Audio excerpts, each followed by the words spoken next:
तुम्ही म्हणता राजकारणात तर यायचंच नाही. उद्या लोकसभा निवडणुकात तोंडावरती आलेले आहात. जो समाज तुमच्या पाठीशी उभा राहिला आहे तो उद्या तुम्हाला म्हणणार आहे ना की पाटील कोणाला मतदान करायचं, किंवा तुम्ही सांगितल्याशिवाय समाज आता मतदानसुद्धा करणार नाही. त्यावेळेला काय सांगाल तुम्ही? नाही, सरकार निवडणूकच घेणार नाही. नाही नाही, मराठा आरक्षणाचा एवढा ज्वलंत प्रश्न सुटल्यावर म्हणतोय. समजा मराठा आरक्षणाचा प्रश्न सुटला, नंतर निवडणुका जाहीर झाल्या, निवडणुका लागल्या, त्यावेळेला हा जो सगळा कोट्यावधीचा समाज आहे तुमच्या पाठीशी थांबलाय, तो तुम्हाला विचारल्याशिवाय मतदान करणार नाही. बहुतांश लोक असं म्हणतात की पाटील सांगेल ते करणार आम्ही. तर मग त्यावेळेला तुम्ही काय सांगाल? त्यावेळेला तर तुम्हाला राजकीय कुठली तरी भूमिका घ्यावी लागणार आहे.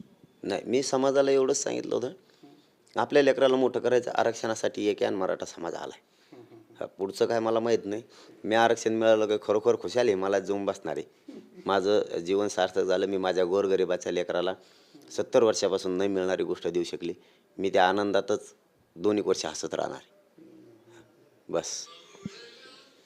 हे अत्यंत महत्त्वाचं स्टेटमेंट आहे मनोज जरंगे यांचं. माझ्या समाजाला न्याय मिळाल्यानंतर मी राजकारणात येणार नाही, तर थेट हिमालयात जाऊन बसणार आहे, त्यातच माझं समाधान असेल, अशी प्रतिक्रिया मनोज जरंगे यांनी दिलेली आहे. कॅमेरामन अमित आडेसोबत दत्ता कानवटे, TV9 मराठी, छत्रपती संभाजीनगर.